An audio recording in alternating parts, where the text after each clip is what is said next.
Seja bem-vindo ao ABVcast, o podcast da ABVCap, Associação Brasileira de Private Equity e Venture Capital. Eu sou o Rodrigo Loureiro e no episódio de hoje eu converso com Philipp Schlumpf, Head e Superintendente do Itaú Ventures. Vamos conversar sobre o papel do Corporate Venture Capital e também sobre a governança nesse tipo de fundo. Philipp, quero agradecer a sua presença aqui. Muito obrigado. Eu acho que vai ser um papo muito bom para a gente já dar todo o panorama de Corporate Venture Capital. Seja bem-vindo. Legal, Rodrigo. Obrigado e obrigado ao BVCap aqui pelo convite. Maravilha. Esperamos que você volte mais vezes. Mas antes de você voltar, eu vou começar essa entrevista e já vou começar te perguntando. O Corporate Venture Capital ele já caiu no gosto, de fato, das grandes corporações ou o Brasil ainda está engatinhando um pouco nesse setor? Eu acho que quando a gente... uma boa pergunta aqui, tá? Eu acho que quando a gente olha um pouco os dados da indústria aqui, né? A gente viu que, ou a gente enxerga que, na verdade, muitos CVCs eles acabaram surgindo ao longo desses últimos 5 anos, principalmente, né? Então, acho que cada vez mais é uma ferramenta, vamos colocar assim, bem vista, né? Pelas grandes corporações. Mas eu acho que, né, da boca para fora... É muito bonito para grandes corporações conseguirem falar que tem um CVC, né? Eu acho que o desafio a partir dali é, de fato, como que a gente executa bem esse negócio e alinhado com a estratégia das corporações em si, né? A gente tem alguns dados aqui, Felipe, que eu vou até citar aqui, porque acho que dá um panorama legal para a gente falar sobre CVCs. 66 rodadas com participações de fundos de Corporate Venture Capital brasileiros entre julho de 2024 e junho de 2025, um volume de mais de 700 milhões de dólares, tá? São 42 fundos de Corporate Venture Capital ativos neste momento, 45% das rodadas são lideradas por um CVC brasileiro. Dados esses números aqui, o que falta para a gente conseguir empurrar esses números para cima, para que o Brasil se torne, de repente, o país dos CVCs, pelo menos na América Latina e nos grandes centros também? Eu sei que se a gente comparar com os Estados Unidos, talvez fique um pouco difícil de competir, mas o que falta para a gente dar esse empurrãozinho, Felipe? Eu acho que o principal, vamos colocar assim, desafio que eu enxergo nessa indústria é, de fato, assim, o CVC ele não ser somente visto como um veículo de investimento em inovação, mas, de fato, também conseguindo fazer com que esses investimentos, né, se conectem com a estratégia da nave-mãe em si. Né? Não somente como, enfim, os times que lideram, de fato, essas iniciativas dentro dessas grandes corporações entenderem o que é a estratégia de curto, médio e longo prazo das companhias, mas como que a gente engaja, né, as unidades de negócio com relação a essa estratégia e, a partir desses investimentos, conseguir fomentar e acelerar essas agendas de criação de valor dentro das grandes companhias, seja do ponto de vista de alavancagem de receitas ou novas receitas, ou receitas mais sustentáveis, ou também olhando mais a questão de custos e despesas. Para quem torce um pouco o nariz para esse tipo de fundo, diz que esse fundo, na verdade, não tem o objetivo de gerar retorno financeiro na questão mais básica ali, de você comprar uma empresa barata, comprar participação e depois revender essa participação futuramente por um valor mais caro, como um fundo de venture capital tradicional. Os investidores, pelo menos quem torce um pouco mais o nariz, diz assim, não, os fundos de CVC existem apenas para trazer inovação para dentro das empresas, muitas empresas acabam não gerando retorno suficiente. Como responder a esse tipo de crítica, Felipe? Porque a gente sabe que tem empresas que vão investir pelo retorno financeiro, sim, comprar uma participação para revender no futuro, isso já está acontecendo, mas tem empresas que também vão investir naquela startup, naquela companhia, também pensando na inovação, trazer aquele modelo de negócio para dentro, trazer aquela tecnologia para dentro de casa.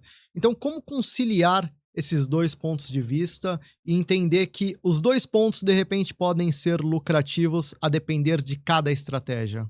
Legal, é uma boa pergunta e uma pergunta bem provocativa, assim, né? Eu brinco que o retorno financeiro é a nossa licença para operar como iniciativa e o retorno estratégica é a nossa razão de viver, né? Ou seja, eu acho que ele é um equilíbrio entre os dois, né? Por um lado, a gente, obviamente, né, nos investimentos que a gente fez, na minha experiência aqui, a gente sempre conseguiu conectar o que a gente enxergava como oportunidade nessas startups com o que a gente enxergava como oportunidade dentro do Banco Itaú, né? Seja o banco como cliente dessas companhias, o banco como um canal de distribuição ou eventualmente, né, como alocador de capital quando a gente fala de uma, enfim, fintech de crédito, né? E aí você tem várias formas de mensurar o que de fato foi o retorno estratégico aqui ou não nesses investimentos. E do outro lado, né, o capital que os CVCs recebem para operar normalmente, ele vem da tesouraria.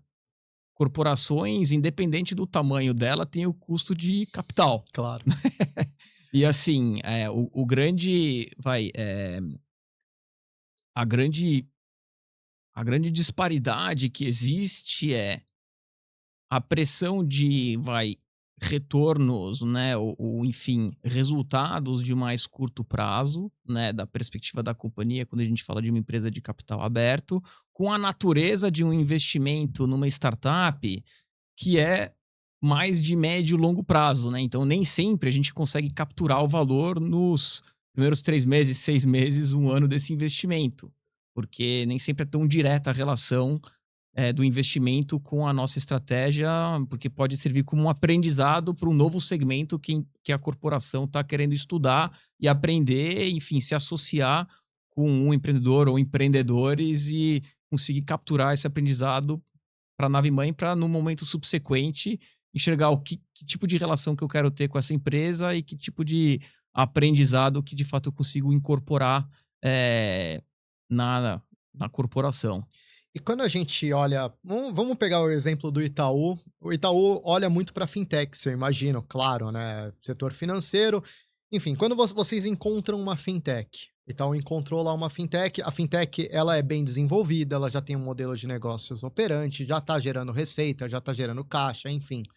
Como que vocês fazem a distinção entre, olha, nós temos interesse nessa companhia, ela vai entrar num CVC ou ela vai entrar num plano de aquisições, num M&A ali, a gente só vai comprar essa empresa e vai integrar o sistema? Como que vocês fazem essa separação de vai para cá ou vem para lá?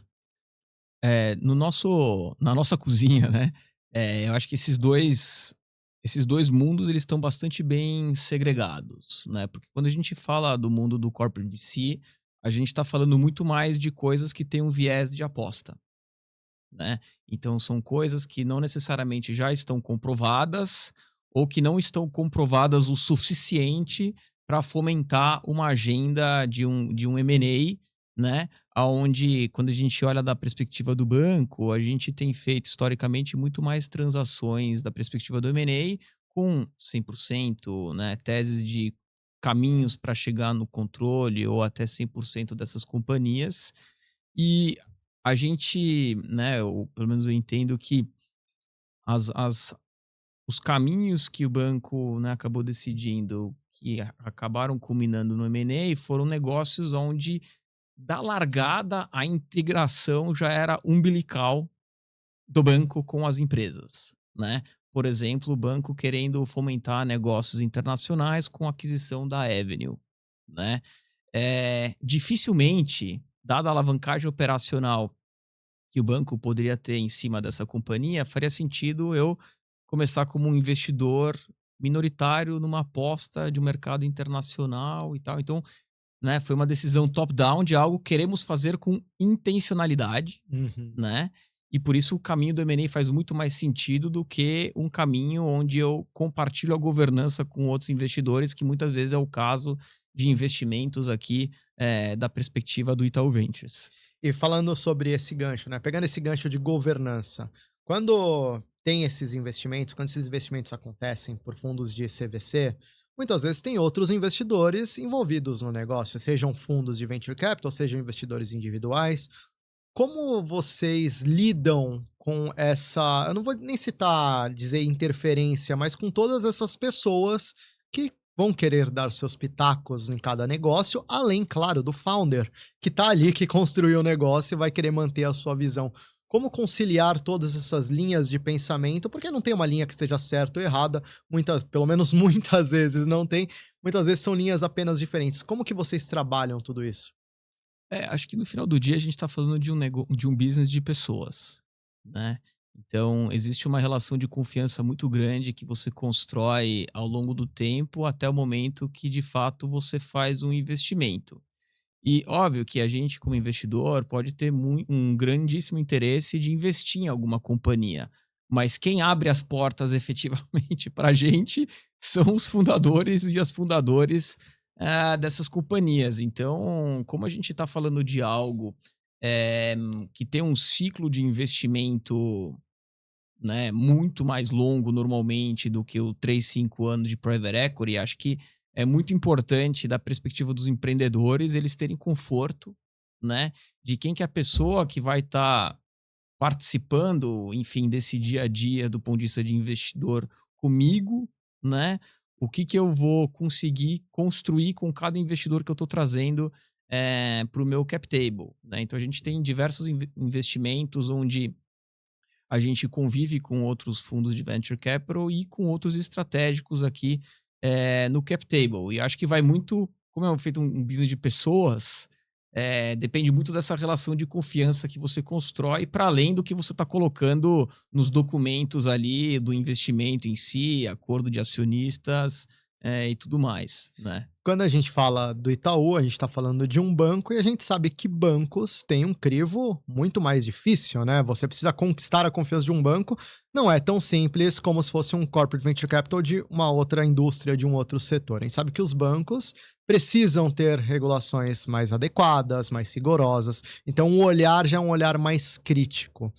Olhando por esse lado, que te atrai quando você vê numa startup? Quando você está avaliando startups, o que te atrai e o que de repente já te levanta uma red flag e fala assim: isso aqui talvez neste momento não vale a pena, porque esse empreendedor está fazendo isso ou está fazendo aquilo, essa empresa não está pronta, ou essa empresa está pronta e isso me enche os olhos. Queria que você desse um pouco desses detalhes de bastidores pra gente. Legal. Eu acho que assim, tem muitas coisas que fazem com que a gente tenha mais interesse em alguma tese, alguma companhia, algum quadro de fundadores do que outros aqui, né? Eu acho que assim, diferente de uma agenda de investimento de private equity, onde você normalmente tem uma empresa sólida, com muita informação, né? Onde você consegue ter muitos dados que são os insumos para sua decisão no final do dia. No mundo do venture capital, né, principalmente companhias mais early stage, não necessariamente você vai conseguir ter dados para tudo que você quer Sim. tentar responder, né? Então acho que vai muito da resposta genuína que os fundadores e fundadoras normalmente compartilham conosco, que você cria, né, uma relação de confiança em cima disso com algum sanity check que você consegue fazer na realidade ali, né? E obviamente quando a gente pensa da nossa perspectiva, querendo ser um investidor de uma companhia, a gente quer investir em negócios que têm uma perenidade, né, no médio e longo prazo, né, ou pelo menos o que a gente acredita no momento que a gente está fazendo esse investimento, que tenham barreiras de entrada consideráveis, né?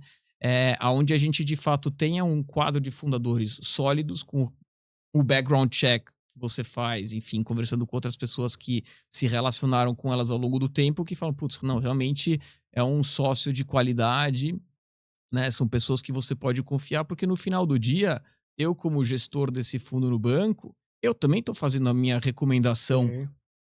de qual parceiro que o banco poderia ou deveria apostar em algum segmento. Claro, não toma essa decisão sozinho, né? Mas a gente tenta fazer a melhor lição de casa possível para fazer a melhor recomendação possível, né?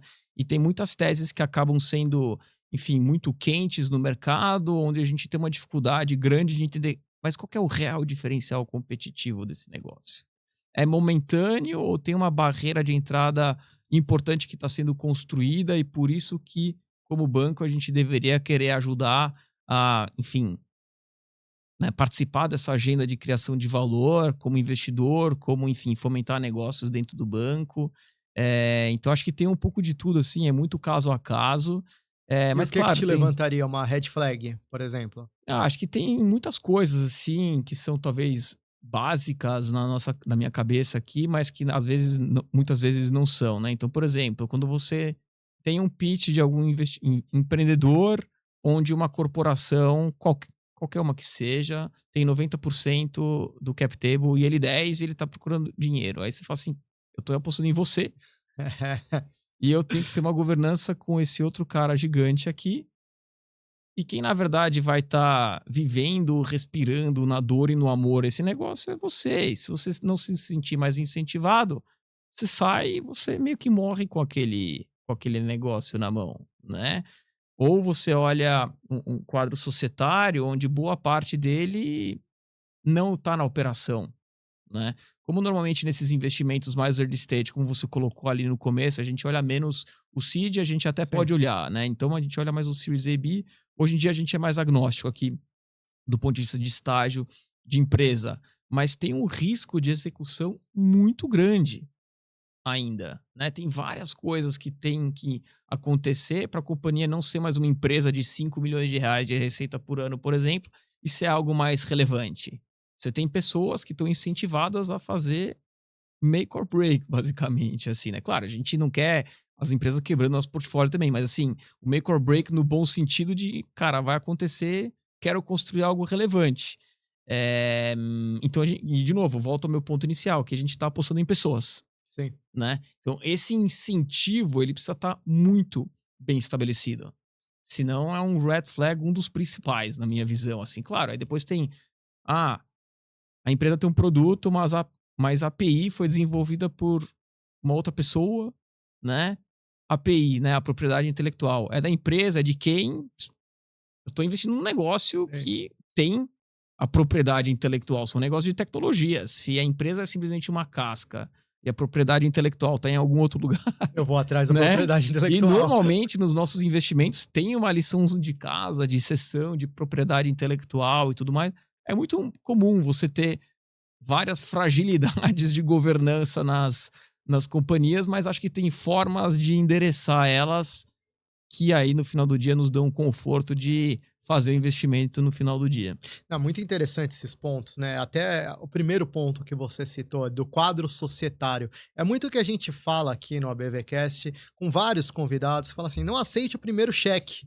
O primeiro cheque nem sempre é o melhor. Converse, negocie e entenda as condições de cada negócio. Às vezes, um cheque que tá vindo, que é um cheque gordo, não é o cheque mais interessante. É o cheque mais inteligente que você tem que buscar, né? O famoso smart money. Você não vai vender 90% da sua empresa, você vai ficar com 10, e aí você vai ter problemas para captar no futuro, como você bem citou. Então, interessantes esses pontos, acho que o nosso ouvinte aqui, nosso telespectador, vai estar anotando aqui para quando fizer um pitch para você, vai falar assim: "Oh, não, calma aí, eu já tenho o meu pitch certo, tá tudo certo". Ô Felipe, e por falar em pitch, hoje a gente está falando de um mercado de inteligência artificial que todo mundo só fala de inteligência artificial. Muitas coisas nem tem tanta inteligência artificial assim, mas se vendem como inteligência artificial. O mercado de fintechs é gigantesco no Brasil. O Brasil, há um tempo atrás, era chamado sobre o país das fintechs. Como que vocês estão vendo esse avanço da tecnologia? Vocês estão olhando para startups de inteligência artificial? E o que mais vocês estão olhando? Como que a gente pode revolucionar ainda mais o sistema financeiro brasileiro, uma vez que ele já é muito avançado frente a vários países do mundo, inclusive países de primeiro mundo ali, Estados Unidos, Europa, enfim. Não, perfeito. Acho que é uma excelente pergunta aí também. E acho que é muito difícil de conviver num mundo, pelo menos hoje em dia, onde o AI não faz parte do seu dia a dia, né?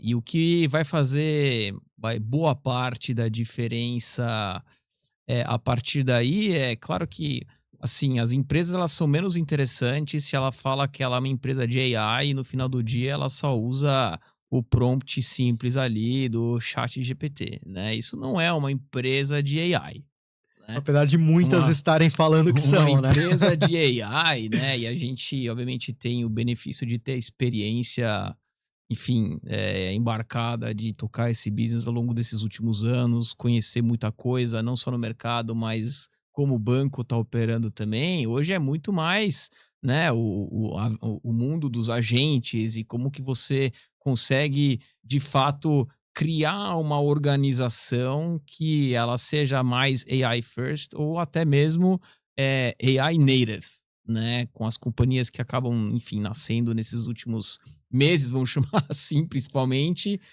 sem a necessidade de ter o legado, né?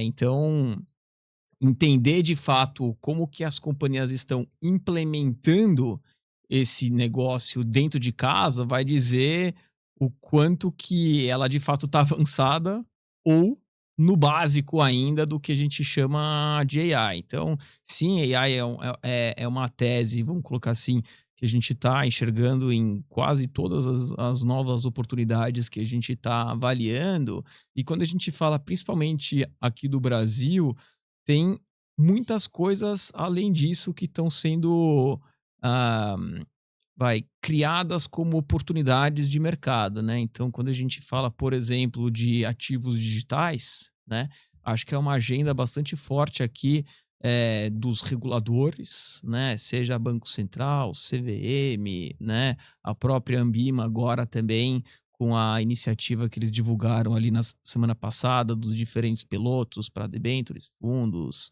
e tal. Então acho que é uma tecnologia, né, uma forma de operar o mercado que vai evoluir e muito, né, vis-à-vis o que a gente tem como hoje dessa infraestrutura, com muito mais governança, com muito mais observabilidade, né, e acho que visibilidade para o regulador e para os investidores, enfim, demais instituições participantes desse mercado, né. E falando em governança, como equilibrar todos os processos de governança? Eu queria entender até como que funciona isso dentro do Itaú. Por exemplo, vocês têm alguns comitês, vocês utilizam métricas específicas e até também para vocês conseguirem equilibrar a questão, olha só, estamos investindo numa startup com o nosso fundo de CVC, ok, vai demorar alguns anos para que essa startup gere retorno, seja um retorno financeiro, seja um retorno prático dentro do negócio. Como equilibrar essa pressão? Porque o Itaú é uma empresa de capital aberto, é uma empresa que vai sofrer pressão não apenas interna, mas externa também. Como vocês equilibram isso e quais processos de governança vocês utilizam dentro da Itaú Ventures? Legal. Acho que assim, de uma forma, mais simplória, tá, a gente opera como se a gente fosse qualquer outro fundo tradicional, seja de private equity ou de venture capital. Então, a gente opera com um FIP, né, Uhum. aonde a gente tem o nosso comitê de investimento interno, que a gente tem o privilégio de ter pessoas que conhecem muito do banco, né, nos diferentes negócios. Isso ajuda muito no momento da decisão dos nossos investimentos, do que fazer, do que não fazer, né, trazendo uma perspectiva adicional do que simplesmente uma pessoa que tem muita experiência em fazer investimentos ilíquidos, né? A gente consegue de fato ter contribuição da vida como ela é, nos pontos positivos e negativos. E aí, a partir daí, a gente definir esses são os riscos que eu topo correr, esses são os riscos que não estou disposto a correr, né? E a partir daí o que a gente quer ou não fazer com isso. Muitas vezes a gente faz o investimento porque tem riscos que são normais do business ou coisas que a gente quer testar e tudo mais. Então isso ajuda muito no nosso dia a dia, né? Felipe, Pode. você falou sobre uma tese hoje agnóstica do Itaú, pelo menos em relação às rodadas. Eu queria entender como que vocês chegaram nessa tese, porque a gente vê, claro, cada fundo de venture capital, cada fundo de corporate venture capital tem sua própria tese. Tem fundo que prefere investir em seed, tem fundo que prefere investir em série B, série A, enfim. Tem fundos que preferem investir em determinados setores, em outros, tem fundos que não querem fazer investimentos compartilhados, enfim. Cada fundo tem uma tese. Como que vocês chegaram na tese que vocês têm que vocês têm hoje, aliás, e queria que você compartilhasse para a gente os detalhes dessa tese, para que os empreendedores que estão nos escutando possam encaixar suas startups dentro dessa tese. Sim. Não, perfeito. Acho que talvez, dando um passo para trás para a gente dar dois para frente aqui, Assim, quando a gente olha a estratégia do Itaú Ventures, a gente consegue classificar ela em 3 grandes, frentes, tá. Tudo que é mais relacionado ao core banking em si, né, então teses que estão no mundo de pagamentos, mercado de capitais, né, empréstimos/crédito e por aí vai, tudo que o banco faz e faz muito bem, né. Aí a gente tem o segundo grande bucket que a gente chama que é Beyond Banking, que é uma extensão da cadeia de valor do banco como um todo, ou enfim, teses que são verticalizadas, onde não necessariamente eu tenho o relacionamento com o cliente final, mas porque uma companhia tem uma proposta de valor interessante para esse público específico, eu consigo embarcar uma jornada de serviços financeiros nela, né? E aí, por último, teses de eficiência e produtividade operacional e novas tecnologias, né? Então, no CVC do banco, a gente tem o privilégio aqui de conseguir olhar teses de curto, médio e longo prazo, né. Então o nosso radar, ele tá ligado para tudo. A gente conversa com a alta liderança do banco para tentar entender o que que é esse norte estratégico do banco, de cada negócio, de cada subsegmento.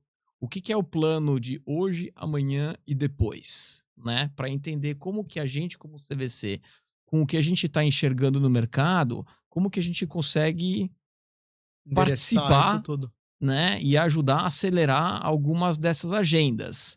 Claro que a estratégia muda muitas vezes ao longo do tempo, as pessoas mudam, né, mas o true north, muito dificilmente ele vai mudar de uma forma muito estruturante, né.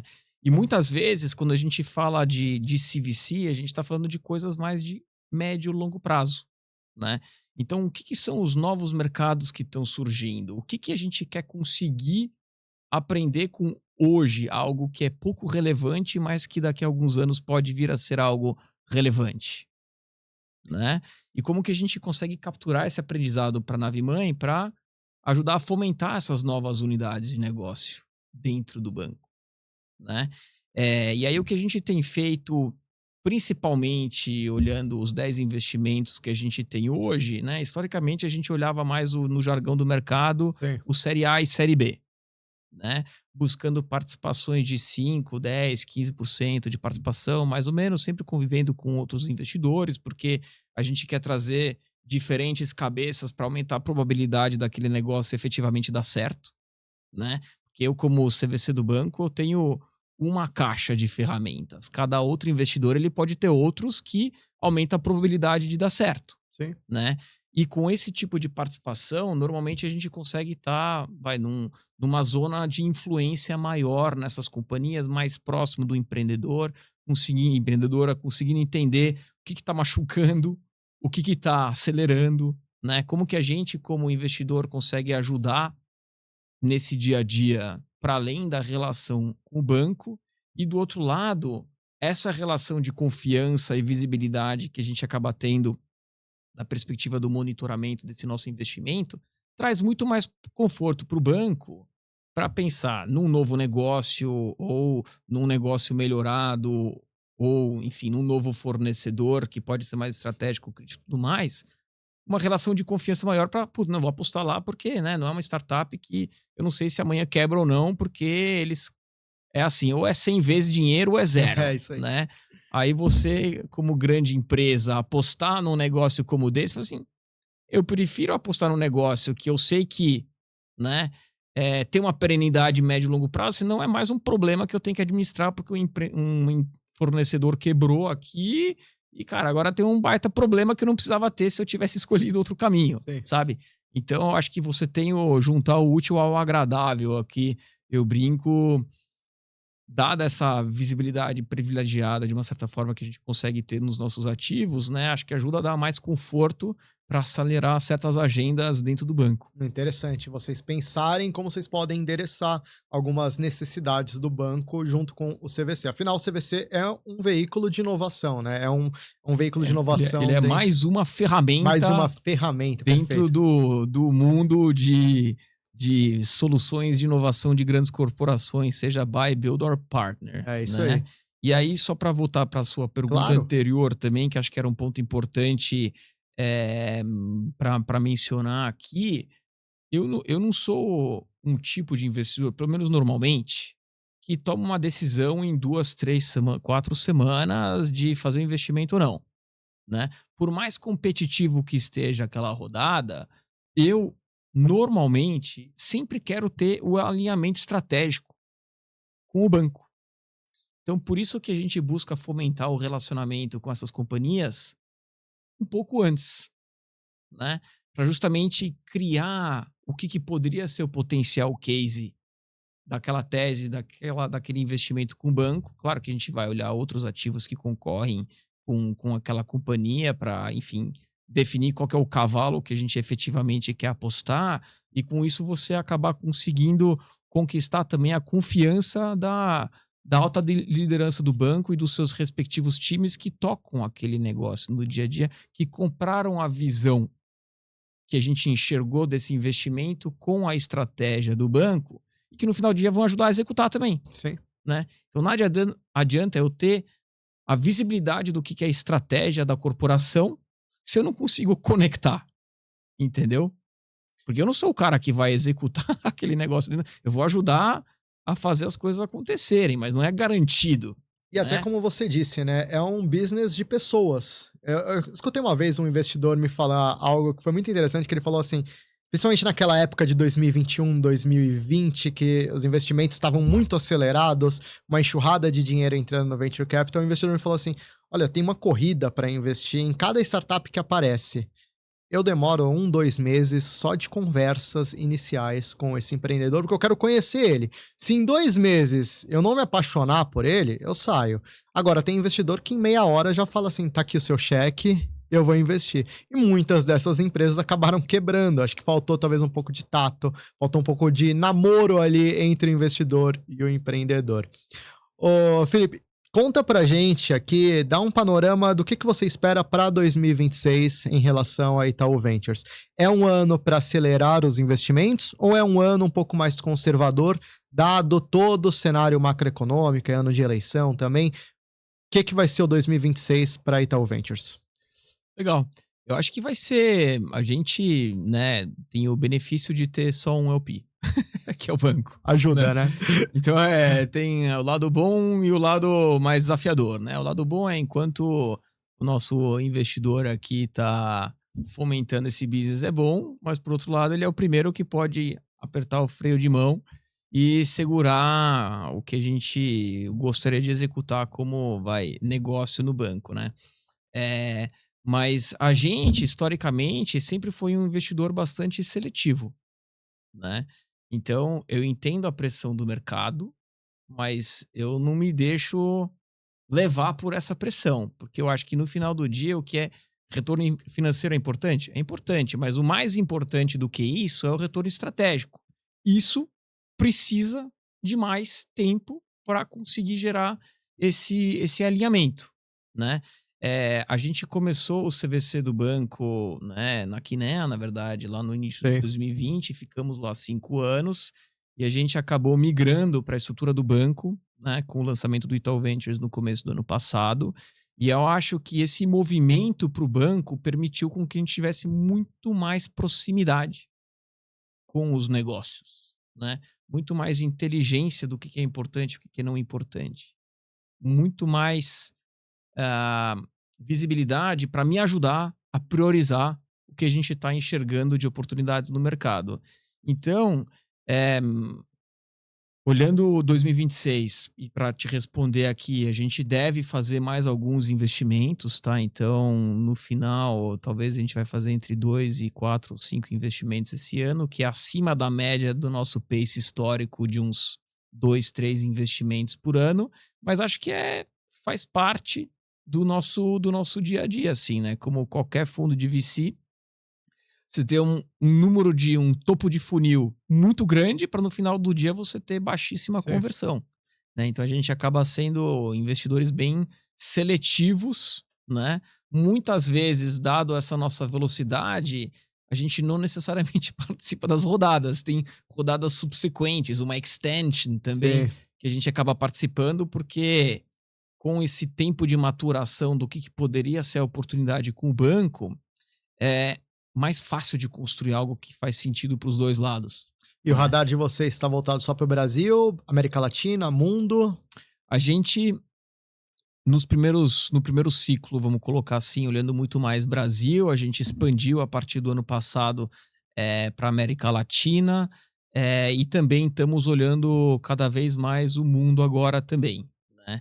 A gente fez o primeiro investimento numa companhia nos Estados Unidos no segundo semestre do ano passado, olhando de fato, né, fronteiras tecnológicas. Então a gente investiu numa empresa de computação quântica, o hardware, né, para conseguir. E não é algo que o banco estuda, começou a estudar agora, né? Já Sim. faz um bom tempo que o banco estuda, mas para ajudar a criar essa proximidade com essa nova tecnologia e para o banco conseguir entender como que eu preciso me preparar para no momento que esse negócio estiver em produção, eu ser uma das pessoas, né, uma das empresas mais prontas para capturar essa oportunidade. Claro que eu não vou estar fazendo um monte de investimentos diretos ao Claro. redor do mundo, porque investir diretamente em empresas dá muito trabalho, né? E se você não está próximo do empreendedor, assim, vai investir num cara na Europa. Não sei como eu vou monitorar esse negócio Não é direito, a só assinar o assimetria de cheque. informação é muito grande, né? Então, claro, se expandir a equipe e tudo mais, a vida pode ser um pouco diferente, mas hoje, como equipe enxuta, acho que é menos o caso do que. A questão de ficar um pouco mais perto do empreendedor, da empresa, faz diferença a questão E geográfica, onde o claro. banco tem negócios Sim. relevantes hoje, né? Claro, pensando em novas tecnologias, tecnologias emergentes, talvez um pouco mais fácil da gente pensar um pouco mais fora da caixa, assim, de uma certa forma, mas onde a gente tem o nosso bread and butter, acho que é mais simples a gente pensar em coisas onde o banco tem operações que são Brasil, enfim, em outros países aqui da América Latina. Eu vou aproveitar a deixa então e te agradecer, Felipe, por essa entrevista. Achei que foi muito relevante. A gente bateu um papo muito interessante sobre Corporate Venture Capital.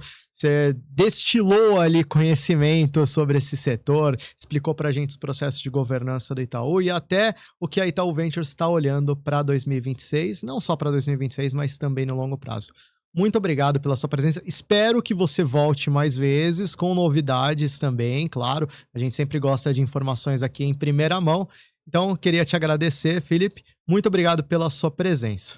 Obrigado, Rodrigo. Obrigado a BVCap também. E sempre à disposição aqui para um próximo convite. Obrigado. Pode deixar. E olha só, eu conversei com o Philip Schlumpf, head e superintendente da Itaú Ventures. Eu sou Rodrigo Loureiro, você já me conhece, e esse é o ABVcast, o podcast da Associação Brasileira de Private Equity e Venture Capital. Se você gostou desse episódio, assiste novamente, manda para os seus amigos, manda para todo mundo, compartilha esse link. E se você quiser saber mais informações sobre cursos, eventos e demais notícias sobre Venture Capital, Private Equity e sobre toda essa indústria, pode acessar o site da BVCap. Tem o QR Code aqui na tela, fica à vontade, entra lá que você vai encontrar de tudo. E vale lembrar também para o ABVCap Experience, que acontece entre os dias 21 e 23 de setembro em São Paulo. Todas as informações vão estar no site, assim como informações sobre o VC Day, que também acontece em setembro. Então, entra lá, que vai ser um evento muito bacana, cheio de empreendedores, gestores, investidores. Ótimo para quem está procurando fazer aquela conexão. A gente se vê na próxima, aqui no ABVcast.